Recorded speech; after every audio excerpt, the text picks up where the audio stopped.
చాలామంది ఒక మిడిల్ ఏజ్డ్కి వచ్చేసరికి 35+ 40+కి వచ్చేసరికి రకరకాల క్రైసిస్ల నుండి వెళ్తూ ఉంటారు. నా క్లయింట్స్ స్వతహాగా చాలామంది వెళ్తూ ఉంటారు. ఫైనాన్షియల్ టెన్షన్స్ ఉంటాయి, జాబ్ లాస్ ఉంటుంది, కొంతమందికి డివోర్స్ అవుతుంది, కొంతమందికి పిల్లలు పెరిగిపోయి వాళ్ళు ఏదో కాలేజ్కి వెళ్ళడమో దూరంగా వెళ్ళిపోవడమో ఏదో సమస్యలు ఉంటాయి. టీనేజ్ పిల్లలతోటి ఇబ్బంది పడుతూ ఉంటారు. కొందరు క్రైసిస్ నుండి కూడా పోతూ ఉంటారు. సడన్గా వాళ్ళ పేరెంట్సో లేకుంటే స్పౌసో లేకపోతే చిల్డ్రనో ఎవరో చనిపోవడం, ఒక డ్రాస్టికల్ చేంజెస్ వస్తాయి లైఫ్లో.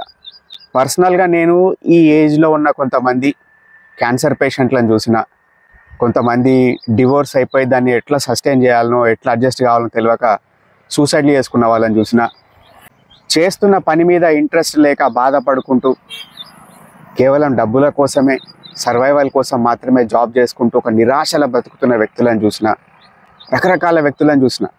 కానీ ఈ రూకీ సిరీస్ చూస్తే కనుక మనకేమర్థమవుతుందంటే, తను స్కూల్ అయిపోయి కాలేజ్లో ఉన్నప్పుడు ఫస్ట్ ఇయర్లో ఉన్నప్పుడు ఒక అమ్మాయిని ప్రేమిస్తాడు, ఆమె ప్రెగ్నెంట్ అవుతుంది, ఆమె కోసం చదువు బంద్ చేస్తాడు, కాలేజ్ బంద్ చేస్తాడు, ఆ తర్వాత కన్స్ట్రక్షన్లో వర్కర్గా జాయిన్ అవుతాడు, కుటుంబాన్ని పోషిస్తూ ఉంటాడు, తన కొడుకుకు రకరకాల హెల్త్ ఇష్యూస్ వస్తూ ఉంటాయి, అతడు ప్రొవైడ్ చేస్తూ ఉంటాడు ఫ్యామిలీ కోసం, కష్టపడుతూ ఉంటాడు, ఒక genuine honest honourable person. Sudden time దాటిపోయిన తర్వాత వైఫ్ ఏం చేస్తుంది, నువ్వు అవసరం లేదని చెప్పి డివోర్స్ ఇచ్చేస్తుంది. ఆ డివోర్స్ ఇచ్చిన తర్వాత అతను ఎట్లా అడ్జస్ట్ కావాలనో అర్థం కాక బాధపడుతూ ఉంటాడు.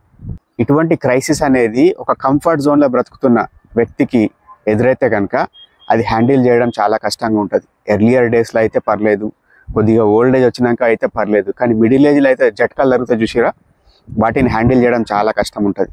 కానీ జాన్ నోలన్ అనే వ్యక్తి తనని తాను రీఇన్వెంట్ చేసుకుంటాడు. అంటే ఏంటిది, తను చేస్తున్న పని వదిలేసి భార్య విడాకులు ఇచ్చేసిన తర్వాత వేరే స్టేట్కి వెళ్తాడు, కొత్త జాబ్లో జాయిన్ అవుతాడు. అది ఆషామాషి జాబ్ కూడా కాదు, starting position of police department.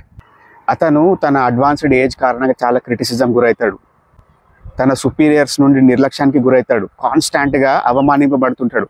కానీ అయినా కానీ తనని తాను ప్రూవ్ చేసుకోవడానికి, తన లైఫ్ని సెట్ చేసుకోవడానికి ప్రయత్నం చేస్తూ ఉంటాడు.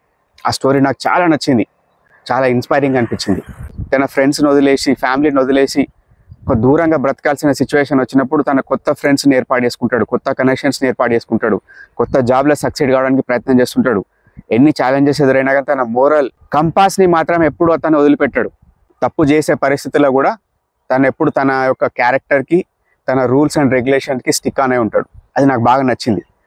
మీకు కూడా ఈ సిరీస్ నచ్చుతుంది, మీరు ఏదో ఒకటి నేర్చుకుంటారని ఈ విషయం చెప్తున్నా.